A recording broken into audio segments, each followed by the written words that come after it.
Haleluya, jumpa lagi dengan saya, Pendeta Reo Panggabean, Oikumene Ministry Jakarta. Apa kabar saudara? Saya berharap saudara selalu berada dalam keadaan baik, sehat, penuh semangat, dan ingat selalu, never give up.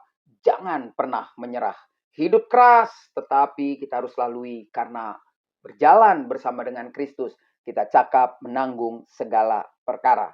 Nah, kebenaran firman Tuhan hari inilah yang menguatkan saya. Lalu saya terus berusaha membagi buat saudara setiap hari agar apa yang membentuk saya dari firman Tuhan, saudara juga ya menerima dan mengalaminya supaya kita sama-sama bertumbuh dalam Tuhan. Nah, peringatannya indah sekali. Di dalam Mazmur pasal yang pertama, kita akan baca 3 ayat pertama dan saya akan coba menjelaskan dengan cara yang sangat sederhana. Ayat 1 dari Mazmur pasal yang pertama. Berbahagialah orang yang tidak berjalan menurut nasihat orang fasik, yang tidak berdiri di jalan orang berdosa, dan yang tidak duduk dalam kumpulan pencemooh. Jadi saudara, ketika kita berani melawan keadaan yang coba menjatuhkan kita dalam kehidupan yang tidak sesuai dengan firman Tuhan, kita harus berani menolak. Dikatakan kita berbahagia kalau kita tidak duduk dengan orang fasik, orang-orang yang mencemooh kebenaran firman Tuhan. Dan itu harus kita lakukan. Dan kita harus berani ambil keputusan untuk hal itu. Lalu pesan yang kedua di ayat 2 dan 3 ini menarik sekali untuk menguatkan kita mengatasi kumpulan para cemooh itu.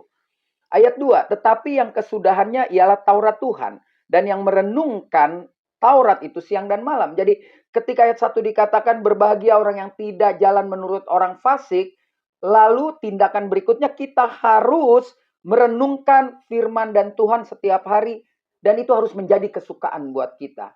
Karena apa? Ketika kita mau menjadikan firman Tuhan itu kesukaan buat kita, maka yang terjadi seperti ini.